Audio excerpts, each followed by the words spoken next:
Ambassador Sarah Chen walked through the massive doors of the Galactic Council chambers. The room was huge, with seats arranged in circles that went up to the ceiling. Each seat held a different alien species, and their eyes followed her as she moved to the human section. Sarah had been Earth's representative for 5 years now. She was good at her job, speaking calmly even when the other species looked down on humans. Today felt different, though.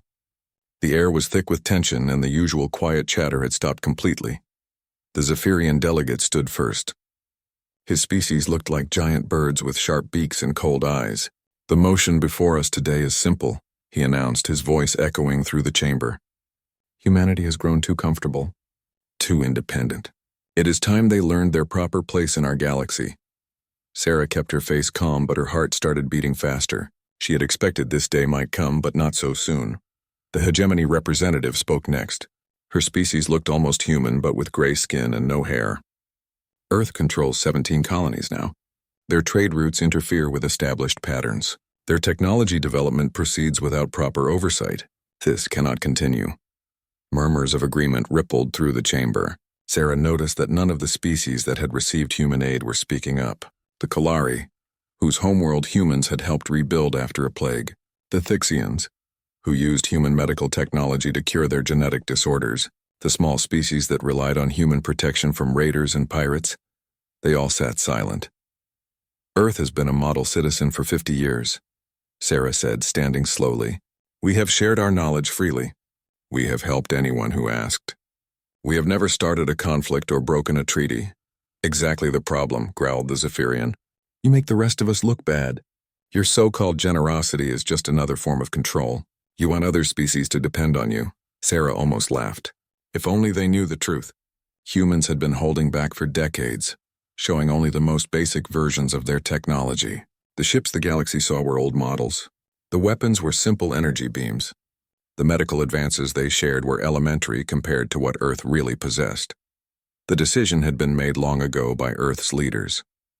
Show too much and the galaxy would fear them. Show too little and they would be conquered. So humanity walked a careful line, appearing helpful but harmless. "The proposal is this," the hegemony delegate continued. "Earth will submit to protective governance. Your military will be disbanded. Your colonies will be redistributed among more responsible species. Your technology will be properly regulated." The chamber erupted in discussion. Some species nodded eagerly, seeing a chance to grab human colonies for themselves. Others looked uncomfortable but said nothing. Sarah felt a cold anger building in her chest. "And if we refuse? Then you will learn the price of defying the Galactic Council," the Zephyrian said with what might have been a smile. 27 species stand united. Your little fleet of mining ships and cargo haulers will not save you." Sarah touched the communication device hidden in her sleeve. She sent a simple coded message back to Earth. "Storm clouds gathering." The vote was quick. 27 species voted to demand Earth's surrender. Only the humans voted against it. 3 species abstained, but that did not help. "You have 1 standard week to respond," the council speaker announced. "Comply or face the consequences." Sarah gathered her things slowly. Around her, the alien delegates were already celebrating, talking about which human colonies they would claim. She heard the Zephyrians discussing the best way to divide Earth's shipping routes. The hegemony was planning how to reverse engineer human technology once they had access to it. As she walked toward the exit, Sarah passed by some of the smaller species. The Kalari delegate caught her eye for just a moment. He looked sorry, but he had not spoken up when it mattered. Outside the chamber, Sarah made a secure call to Earth.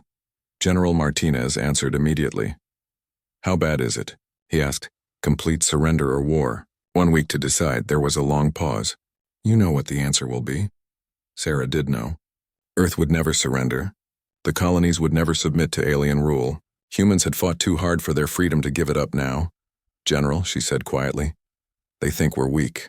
They see our merchant ships and exploration vessels and think that's all we have. Maybe it's time they learned better," Martinez replied. "I'll start making calls. Operation Sleeping Giant is now active." Sarah ended the call and looked up at the artificial sky above the council station. Soon the aliens would learn the truth about humanity. For 50 years, Earth had chosen peace. They had shown mercy when they could have shown power. They had offered friendship when they could have demanded submission. That time was ending. Back on Earth, General Martinez sat in a room deep underground.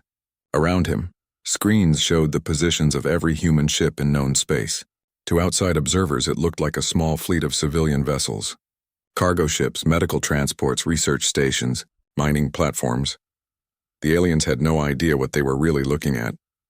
Martinez opened a secure channel to Admiral Webb, who commanded the actual military forces. "Michael, it's time. Are you sure?" Webb asked. "Once we reveal ourselves, there's no going back. The galaxy will never see us the same way again."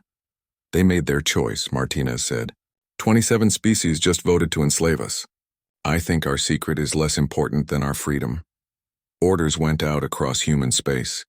On mining stations that were really weapons platforms, crews began bringing systems online. In asteroid fields that looked empty, massive shipyards powered up for the first time in decades.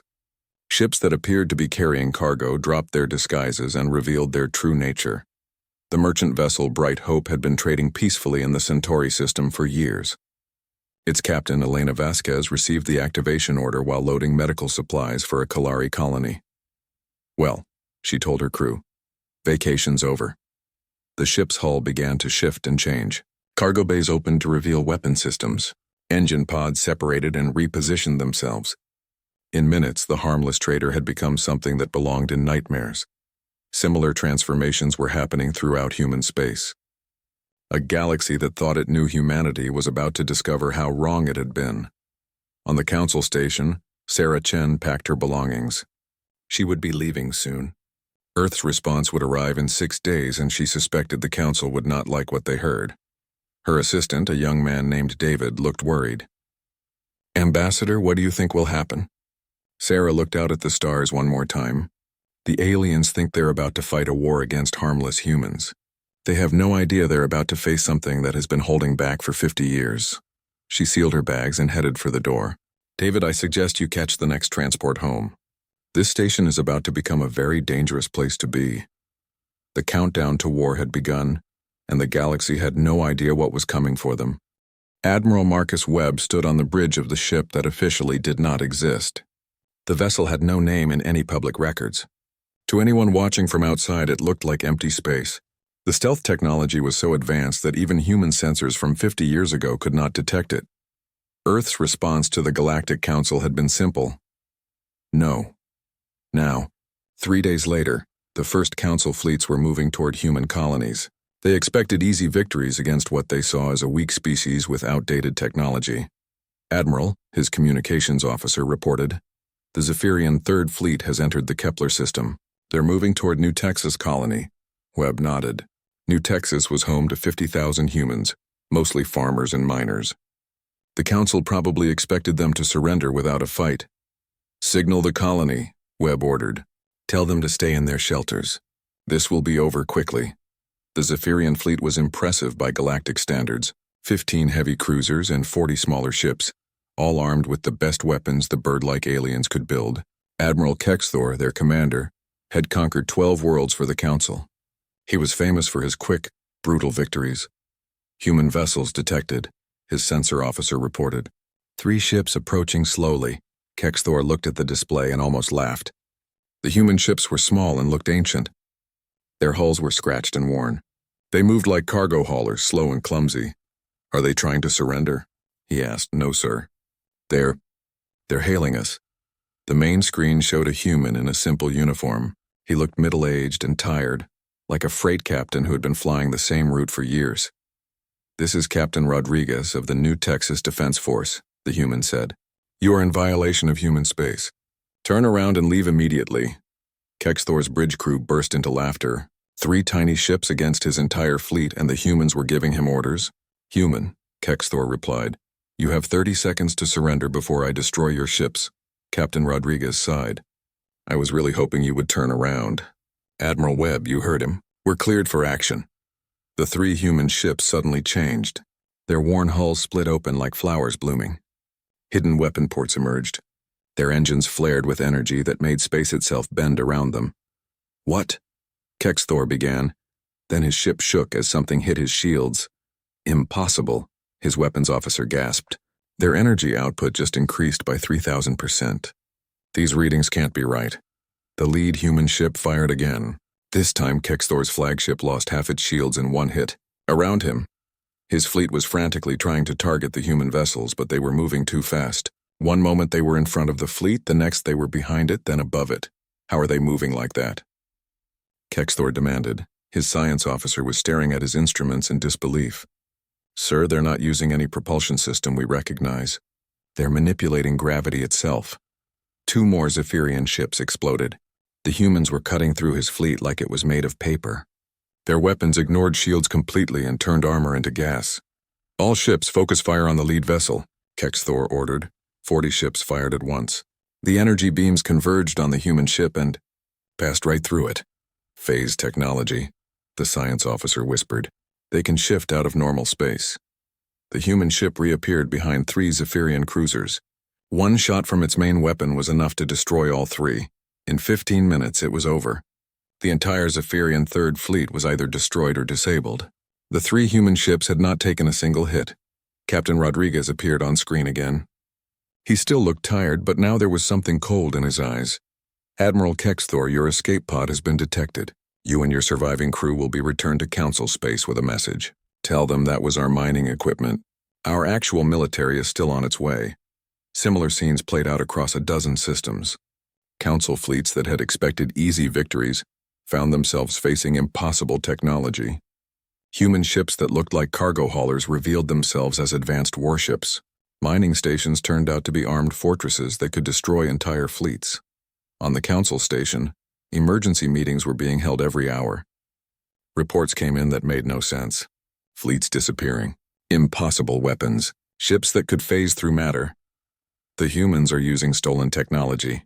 The hegemony delegate insisted. No species could hide this level of advancement. The Zephyrian representative was less confident. Most of his species' fleets had been destroyed or were retreating. What if we were wrong about them? Deep in Council space, Admiral Webb's real fleet was moving. Ships that had been hidden for decades emerged from asteroid fields and empty space. Vessels so large they had their own gravity. Weapons that could crack planets. Technology that was 50 years ahead of anything the Council had ever seen. The stealth fields dropped, and for the first time, the galaxy saw humanity's true military might. Council sensors detected the fleet and went silent for several minutes. When they finally reported the size and power levels, nobody believed them at first. Run the scan again, the Council speaker ordered. The results were the same. Over 1,000 ships, each one larger and more powerful than anything in the Council's arsenal. Energy signatures that broke their understanding of physics. Weapons that could destroy stars, how is this possible? Someone whispered. Admiral Webb opened a channel to every Council world at once. His face appeared on billions of screens across the galaxy. People of the Galactic Council, he said calmly. You declared war on humanity because you thought we were weak. You were wrong. For 50 years, we have hidden our true capabilities because we believed in peace. You have shown us that peace is not possible with your kind. Behind him, images appeared showing the true scope of human military power. Shipyards that could build fleets in days.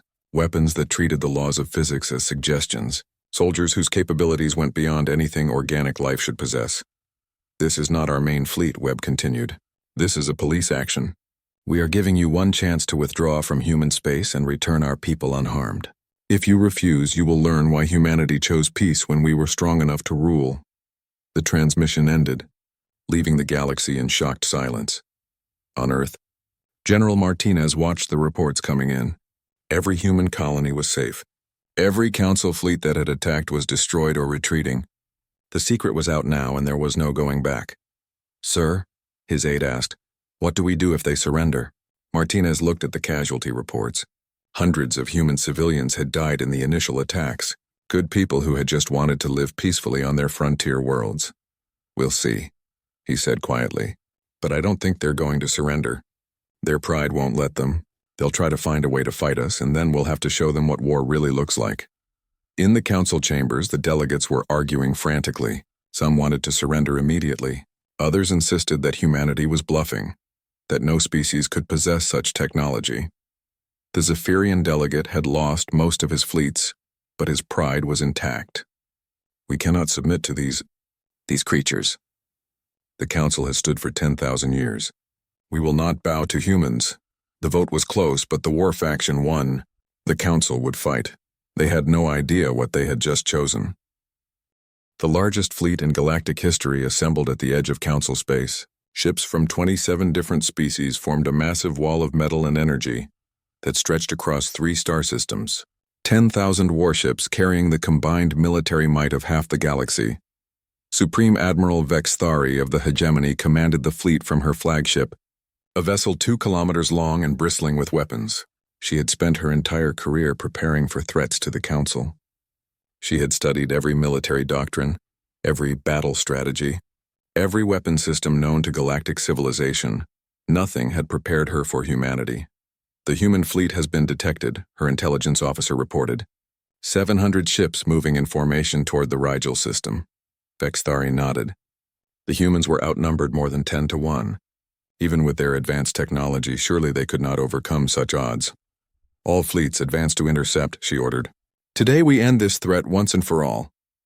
What Vex Thari did not know was that she was not facing Admiral Webb's main fleet. She was facing Admiral Chen Lin, Sarah's sister, who commanded humanity's Special Operations Division. The ships under her command were not designed to fight conventional battles. They were designed to teach lessons. The 2 fleets met in the empty space between stars. The Council forces spread out in a battle formation that had worked against every enemy they had ever faced.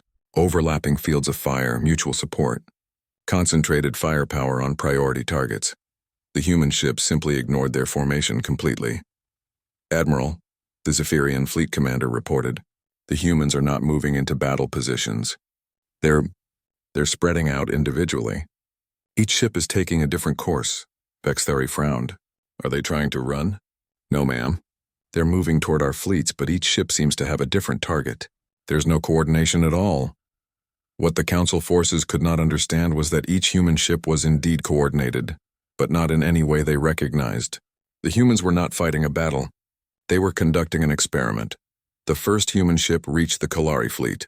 The aliens who had once been saved by human medical aid now faced human military technology. The ship was small compared to the massive Kalari dreadnoughts, but size meant nothing when dealing with weapons that existed partially outside normal space. Commander.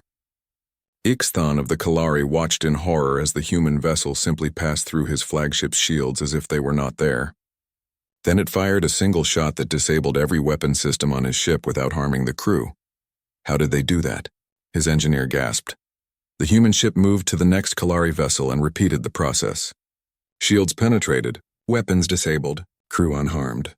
It was surgical, precise, and completely impossible by any technology the Council understood.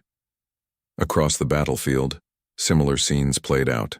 Human ships that should have been destroyed by overwhelming firepower instead danced between enemy attacks like they were moving through water instead of space. When they fired back, their weapons did exactly what they intended. Nothing more, nothing less.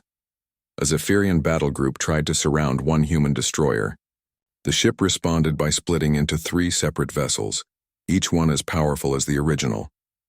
When the Zephyrians tried to track all 3, they discovered that one of them was not really there at all, just a projection of light and energy.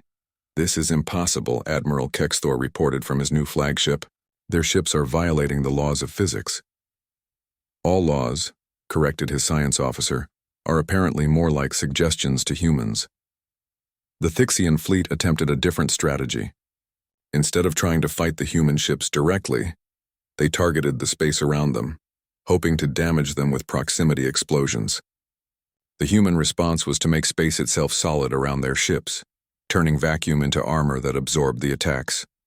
Admiral Vex Thari watched her battle plans fall apart in real time. Every strategy the Council had developed over thousands of years was useless against an enemy that could rewrite the rules of reality. All fleets, concentrate fire on coordinate 77 Mark IV, she ordered desperately.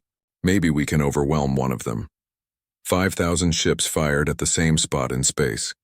The energy released was enough to destroy a small moon. When the light faded, the human ship was still there, completely undamaged.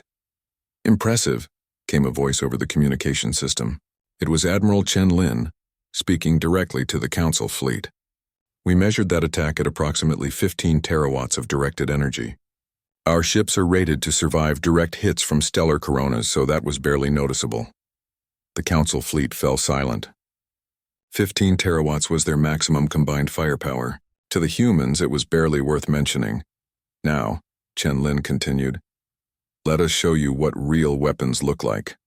One human ship fired a single shot at an empty asteroid belt 3 light minutes away. The asteroid simply ceased to exist. Not destroyed, not vaporized, just gone, as if they had never been there at all. That was a mining beam, Chen Lin explained. We use it to clear space debris. Our actual weapons are somewhat more impressive. The psychological effect on the Council fleets was immediate. Ships began breaking formation. Some tried to retreat, others just shut down their weapons and waited. Please, Admiral Vexithari found herself saying, we surrender. No, Chen Lin replied, and her voice carried a weight that seemed to crush hope itself. You declared war on us. You attacked our colonies. You killed our civilians. Surrender is not an option until you understand exactly what you have done. The human ships began moving again, but not to attack. Instead, they started herding the Council fleets like sheep, forcing them into tight formations where they could not maneuver. You see, Chen Lin continued, this entire engagement has been a lesson. We wanted you to understand the difference between your technology and ours. We wanted you to see how helpless you are against even our oldest weapons. Admiral Vexithari realized with growing horror that the humans had not been trying to win a battle. They had been demonstrating their complete superiority. Every move, every shot, every impossible maneuver had been carefully planned to show the Council exactly how outclassed they were. The ships you are facing today, Chen Lin said, represent technology that is 50 years old by our standards. We stopped using these weapons in actual combat decades ago because they were not efficient enough. The words hit the Council forces like a physical blow. Their most advanced fleets, their greatest weapons, their finest strategies, all of it was being casually defeated by what the humans considered obsolete equipment. But we are not monsters, Chen Lin continued. We will not slaughter you helplessly. Instead, we will give you a choice. Withdraw from human space immediately, or face our current military technology. What's the difference? Vexithari asked, though she was not sure she wanted to know. In response, a single human ship broke away from the fleet. It moved toward a nearby star system that contained nothing but empty space and dead planets. The ship was so small it was barely visible on the Council's sensors. That vessel, Chen Lin said, contains one of our current generation weapons. Watch carefully, the ship fired once. The star at the center of the system simply went out, like a candle being blown out by wind. Not exploded, not collapsed, just ceased to shine. The entire system was plunged into darkness in an instant. The silence that followed lasted for several minutes. When Chen Lin spoke again, her voice was almost gentle. That star will reignite in approximately 1 hour. We are not in the business of destroying inhabited systems, but we wanted you to understand the scope of what you are facing. This is what we can do when we are not being merciful. Admiral Vexithari felt something break inside her mind. The star they had just watched die contained more energy than her entire civilization had used in its 10,000-year history. The humans had turned it off like flipping a switch. We withdraw, she whispered. Louder, Chen Lin said. We withdraw, Vexithari shouted. All fleets, full retreat! Return to Council space immediately. The massive Council fleet began to turn around, defeated without a single human casualty. As they limped back toward their own territory, they left behind their pride, their confidence, and their belief that they were the masters of the galaxy. Behind them, the human ships watched them go. Admiral Chen Lin felt no satisfaction in the victory. She had hoped the aliens would be reasonable, that they would accept humanity's peaceful intentions and leave them alone. Instead, they had forced her to reveal truths that would change the galaxy forever. The age of hidden strength was over.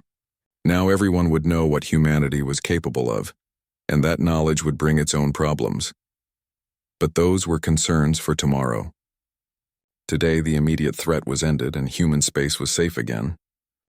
The Council Intelligence Archives were the most secure facility in the galaxy, built deep inside a hollow moon and protected by layers of encryption that had never been broken. For 10,000 years, they had stored the secrets of every species in the Council, every military plan, every technological advancement. It took human hackers exactly 17 minutes to crack their entire system. Admiral Vexthari sat in the emergency session of the Council, trying to process what she was reading on her datapad. The humans had not just defeated their fleets. They had opened their most protected files and left copies of human historical records in return. "This cannot be real," the Zephyrian delegate insisted, his feathers ruffled with agitation. No species could survive conflicts of this magnitude. The files told a story that chilled every member of the Council to their core. Human history was not the peaceful tale of a young species learning to explore space. It was a chronicle of wars so devastating that they made the current conflict look like a minor disagreement.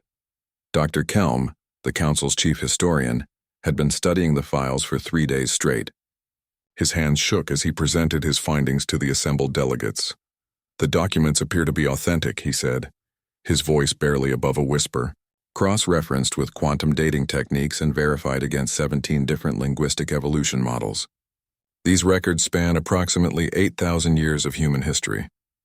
He activated the main display, showing images that made even the most warlike species in the Council step back in horror. "This is from their first global war," Dr. Kelm continued. "By human dating, approximately 2,400 years ago. Notice that they fought this conflict with primitive chemical explosives and basic projectile weapons. The casualty count was over 100 million sentient beings." Gasps echoed through the chamber. 100 million dead was more than the total population of most Council species. "That was their first global war?" asked the hegemony delegate. "No," Dr. Kelm replied. "According to their records, this was simply the first war that involved their entire planet. They had been fighting smaller conflicts for thousands of years before this, and this was far from their largest war." The next image showed cities that had been reduced to glass, vast areas where nothing could live for generations. Their second global war involved weapons that split atoms apart. They developed these weapons in less than 5 years and used them against their own species. The Council sat in stunned silence. The aliens had technologies that could manipulate matter at the atomic level, but they used them for construction and manufacturing. The idea of weaponizing such forces was almost beyond comprehension. "How many died in the Second War?" someone asked. "Conservative estimates suggest 200 million casualties. But the humans learned from this experience and developed international laws to prevent such conflicts from happening again." "Did it work?" Admiral Vexthari asked, though she suspected she knew the answer. Dr. Kelm's expression grew even more grave. "For a few decades, yes. Then they developed faster-than-light travel and began colonizing other worlds. The wars that followed make their global conflicts look small. The display showed space battles that involved weapons the Council could not even identify. Ships the size of cities destroying each other with beams of pure energy. Planets being rendered uninhabitable by weapons that poisoned time itself. The Mars Colony War lasted 15 years and resulted in the complete evacuation of 3 star systems. The Titan Rebellion saw the deployment of weapons that could manipulate gravity on a planetary scale. The Europa campaign introduced what humans call dimensional warfare, where battles were fought in multiple realities simultaneously. One of the smaller species delegates had fainted. Others were making quiet calls to their homeworlds, probably warning them to prepare defenses that would be utterly useless. "How did they survive all this?" the Kalari representative asked. "These wars should have destroyed their entire civilization." "According to their records," Dr. Kelm said, "they nearly did. Multiple times." The final conflict in this series was called the Unity War. It began when human colonies in the outer systems declared independence from Earth. The war lasted 30 years and involved weapons that could manipulate space-time itself. Images showed the aftermath, entire solar systems, where space itself was twisted into impossible shapes, regions where time moved differently, dead zones where the laws of physics had been permanently altered. The casualty figures from this war are difficult to comprehend. Over 3 billion humans died.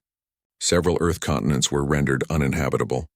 Mars was split in half. The moon Europa was accidentally shifted into a parallel dimension and lost forever. The Council chamber was so quiet that the sound of air recycling systems seemed loud. What ended it? Admiral Vexthari asked, exhaustion, and horror at what they had done to themselves. The surviving humans realized that their weapons had become so powerful that another war would mean total extinction. So they made a choice. Dr. Kelm brought up the final documents, the Treaty of Titan, signed 847 years ago by human standards. Every human faction agreed to limit their military technology to specific levels. Weapons that could destroy planets were banned. Dimensional warfare was outlawed. Most importantly, they agreed to hide their true capabilities from any other species they might encounter. Why? Asked the Zephyrian delegate. Because they had learned that overwhelming military superiority leads to conflict. They decided that if they encountered other species, they would present themselves as equals, not as conquerors. They would offer partnership, not domination. The implications hit the Council like a physical blow. For 50 years, humanity had been pretending to be weak. Every act of generosity, every peaceful gesture, every moment when they had accepted alien condescension with grace, had been a conscious choice made by a species that could have conquered the galaxy centuries ago. The weapons they used against our fleets, Admiral Vexithari said slowly, they're from before this treaty, aren't they? Dr. Kelm nodded. The technology we witnessed appears to be from their police action category.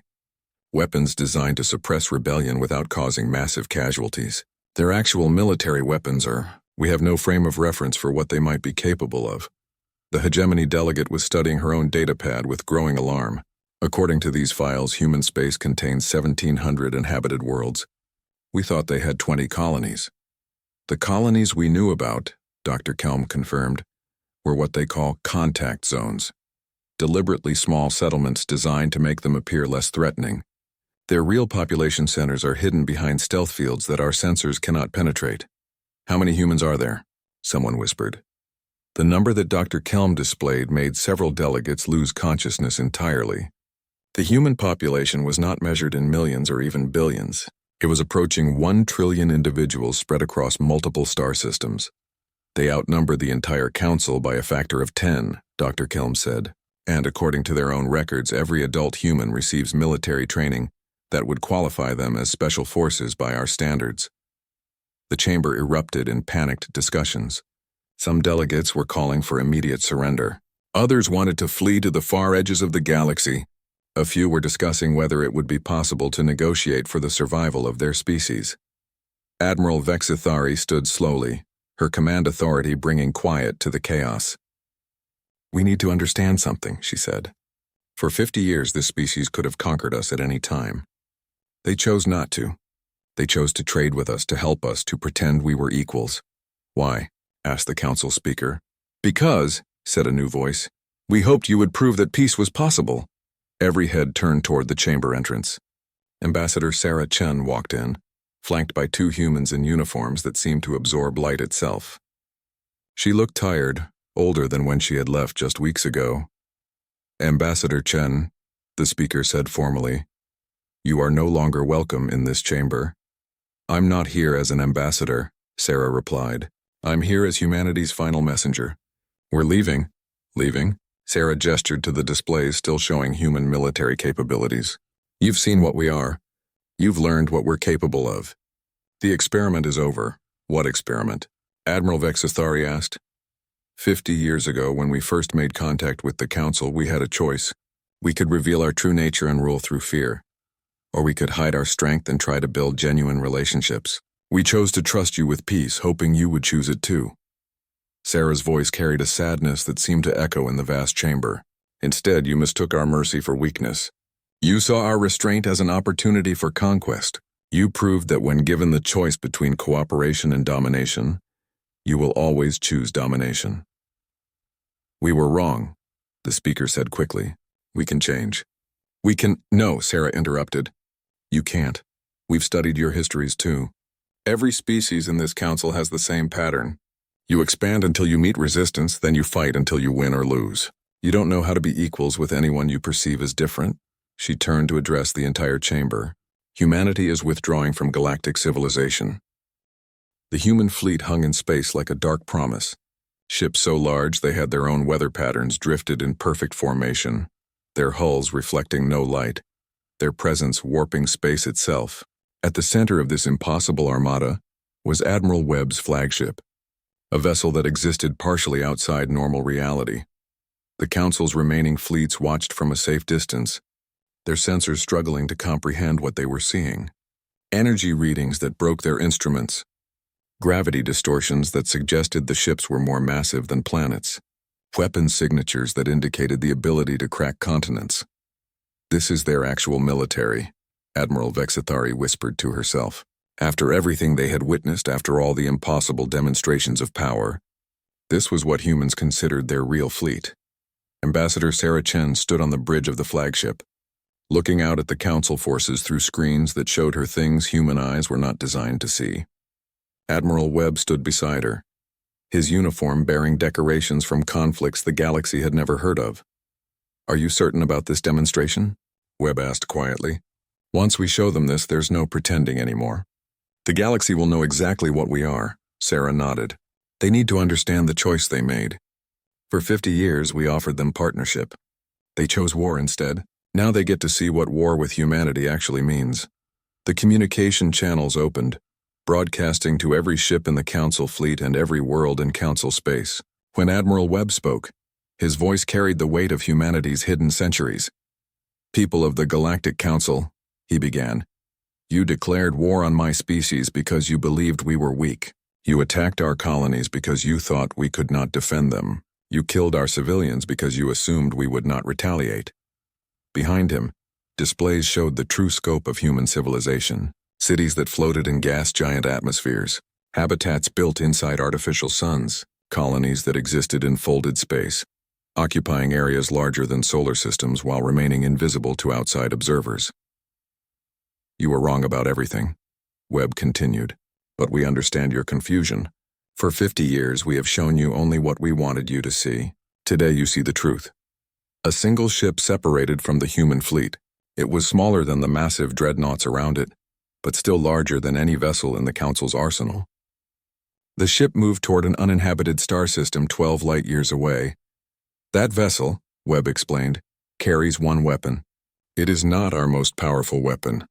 It is not even a weapon we consider particularly impressive. By our standards, it is a tool for construction projects." The Council fleets watched through their long-range sensors as the ship reached its destination.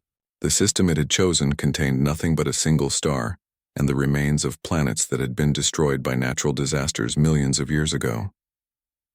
"The star you are observing," Webb said, "is a red giant near the end of its natural life. In approximately 50 million years, it would have collapsed into a white dwarf. We are going to accelerate that process." The human ship fired once. To the Council's sensors, it looked like a simple beam of light, no different from the energy weapons they used themselves. But the effect was immediate and impossible. The star began to change. Its outer layers started collapsing inward while its core expanded outward. The process that should have taken millions of years was happening in minutes. "How?" Admiral Vexithari breathed. "We are manipulating the flow of time around the star," Webb explained casually, "accelerating it in some areas, slowing it in others. The star is experiencing its entire future life cycle in compressed time." The red giant's death throes lit up the surrounding space with energies that registered on sensors dozens of light-years away. But it was not exploding chaotically. The collapse was perfectly controlled, directed, shaped by human technology into something that resembled art more than destruction. "The energy released by this stellar collapse," Webb continued, "is equivalent to approximately 10 billion of your largest weapons firing simultaneously. We are harvesting that energy and converting it into useful forms." As the Council watched in stunned silence, the dying star's energy was captured by fields of force that bent space itself. The massive explosion that should have sterilized everything within 50 light-years was contained, focused, and absorbed by technology that treated stellar forces like water flowing through pipes. "This energy will power human civilization for the next 6 months, Webb said. "It is how we fuel our cities, our fleets, our industries." "We consume the death of stars to maintain our way of life." The implications crashed over the Council like a wave. Humanity did not just possess weapons that could destroy stars. They used stellar destruction as a power source. They had turned cosmic forces into utilities. "But that is not why I am showing you this," Webb said, and his voice grew cold. "I am showing you this because you need to understand what mercy looks like." The collapsed star had become something new, a perfectly spherical object that gleamed with impossible energies. As the Council watched, human ships began arriving to harvest materials from the stellar remnant. "For 50 years, Webb continued, Humanity has possessed the ability to do this to any star in council space. We could have eliminated your entire civilization by simply turning off your suns. We chose not to because we believed in coexistence. Admiral Vexithari felt her command chair trembling beneath her.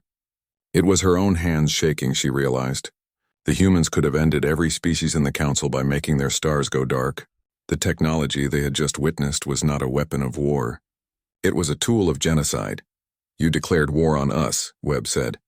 And we responded with police actions. We used obsolete weapons and defensive tactics because we still hoped you would see reason. Even now, after everything you have done, we are showing restraint. The human flagship began to change. Its hull split open like a flower, revealing interior structures that seemed to exist in more dimensions than the three the council understood. Energy patterns flowed through conduits that twisted through space in ways that hurt to look at. This is our current military technology, Webb said. These ships exist partially outside normal spacetime. They can appear anywhere in the galaxy instantly. Their weapons can target specific atoms on the other side of the universe. Their defenses make them immune to any force that obeys conventional physics. One of the smaller human vessels demonstrated by simply ceasing to exist, then reappearing inside a council ship's shield envelope.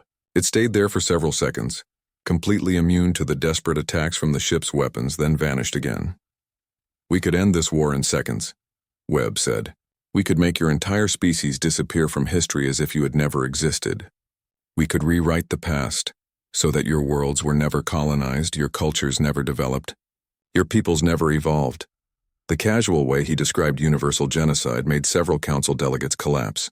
The humans were not just talking about destroying their civilizations. They were talking about erasing them from reality itself. But we will not do that, Webb continued, and for the first time, his voice carried something that might have been sadness. Because despite everything you have done, we are not monsters. We are what you could have been, if you had chosen wisdom instead of pride. The human fleet began to withdraw, folding space around themselves until they seemed to be moving faster than light, without actually traveling, but Admiral Webb's voice continued to echo across the communication channels. This is humanity's final gift to the Galactic Council, he said. Knowledge. You now know what we are capable of. You know that we have shown you mercy beyond your comprehension. You know that every day your species continue to exist is a day we have chosen to allow. The last human ship was preparing to disappear when Sarah Chen opened a final channel. Her face appeared on screens throughout council space, and when she spoke, her voice carried the weight of a civilization's disappointment. We came to you in peace, she said. We offered you friendship, knowledge, partnership. We pretended to be your equal so that you would not fear us. We hid our strength so that you would trust us. Her image was broadcast to billions of beings across dozens of worlds, all of them now understanding exactly what they had lost. You saw our kindness and mistook it for weakness. You saw our restraint and thought it was limitation. You saw our mercy and decided it was an opportunity to take advantage. The last human ship was barely visible now, existing more in folded space than in normal reality. The galaxy is yours now, Sarah said. All of it. We will not interfere in your affairs. We will not offer our help when you need it. We will not save you from the consequences of your choices. Admiral Vexithari found herself speaking without realizing it. What if we change? What if we prove we can be better? Sarah's expression softened slightly, showing a hint of the diplomat she had once been. Then perhaps in a few thousand years, when you have learned to value peace over conquest, when you have grown beyond the need to dominate everyone you perceive as different, when you have proven that you deserve a second chance, perhaps we will consider contact again,